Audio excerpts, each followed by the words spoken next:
The Lord God, the giver of all things. Part 3. The Lord God is the giver of strength and empowerment. God provides strength and empowerment to humans, encompassing not only physical might but also spiritual and moral fortitude, enabling them to face challenges and fulfill His purposes. Psalm chapter 20 verse 7 declares, "Some trust in chariots and some in horses, but we trust in the name of the Lord our God." This verse directly attributes strength and victory to God, contrasting it with reliance on human military power. This principle is reinforced in Psalm chapter 33 verses 16 to 17, which states, "No king is saved by the size of his army, no warrior escapes by his great strength. A horse is a vain hope for deliverance. Despite all its great strength, it cannot save."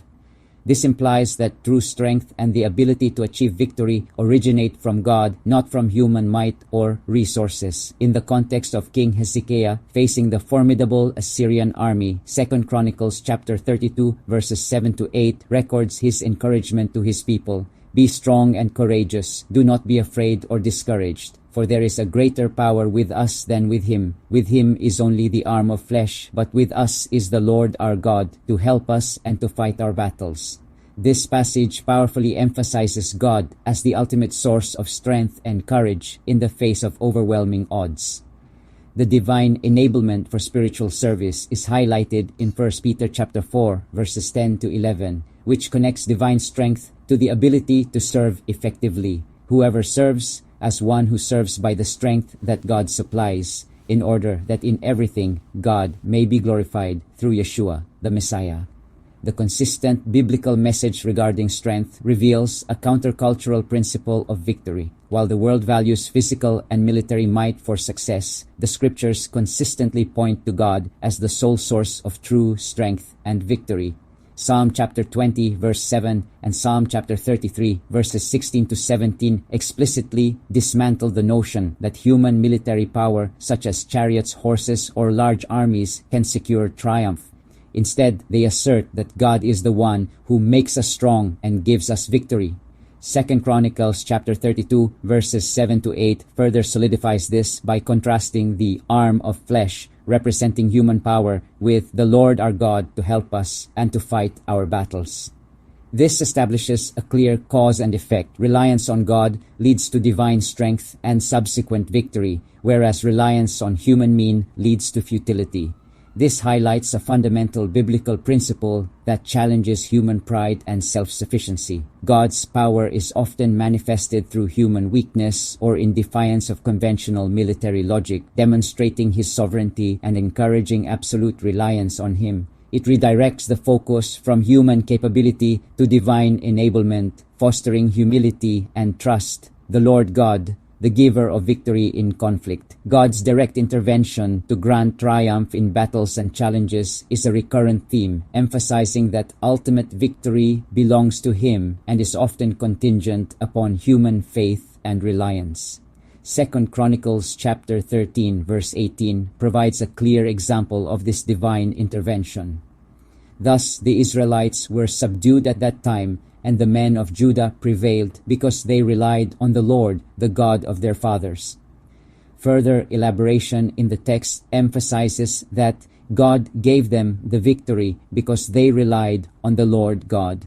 Similarly, 2 Chronicles chapter 16 verse 8 recounts God's deliverance of a vast army into King Asa's hand because he relied on the Lord. The phrase, "because you relied on the Lord," elaborates on the contrast between human strategic planning and divine intervention, implying that reliance on God yields victory even against overwhelming odds. The prophetic assurance given in 2 Chronicles chapter 20 verses 15 to 17 is particularly profound. "Do not be afraid or discouraged because of this vast army, for the battle is not yours but God's. You will not have to fight this battle. Take up your positions, stand firm, and see the salvation of the Lord on your behalf, O Judah and Jerusalem. Do not fear or be dismayed. Tomorrow go out to face them, for the Lord is with you." This is a direct promise of divine victory without human military effort, contingent upon faith and maintaining a posture of steadfastness. The iconic confrontation between David and Goliath in 1 Samuel chapter 17 verse 47 further demonstrates God's ability to grant victory through unconventional means. David declares, "All this assembly may know that the Lord saves not with sword and spear, for the battle is the Lord's, and he will give you into our hand." This passage emphasizes God's sovereignty over all conflict and the futility of relying solely on human weaponry. Psalm chapter 20 verse 7 reiterates this principle. Our boast is in Jehovah our God, who makes us strong and gives us victory. The consistent granting of victory by God in battles is a prominent theme. The recurring phrase, "because they relied on the Lord," in passages like 2 Chronicles chapter 13 verse 18 and 2 Chronicles chapter 16 verse 8 establishes a clear cause and effect relationship. God's gift of victory is not arbitrary, but is often contingent upon human faith, trust, and reliance on Him, rather than on their own strength, numbers, or strategic prowess. The promise in 2 Chronicles chapter 20 verses 15 to 17 to stand firm and see the deliverance further underscores this active posture of faith. Conversely, 2 Chronicles chapter 16 verses 7 to 9 implies that a lack of reliance on God can lead to missed opportunities for divine intervention.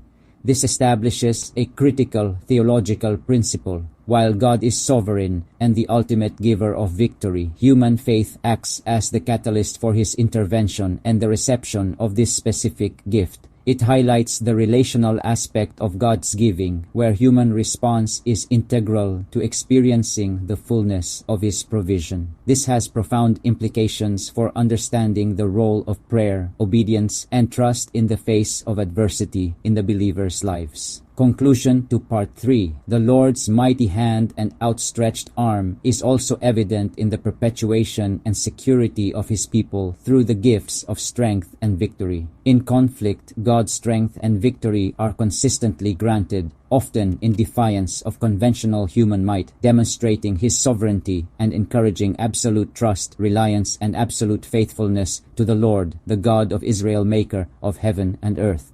To the Lord, God of Abraham, Isaac, and Jacob, be the glory. Blessed be the name of Yeshua, who comes in the name of the Lord.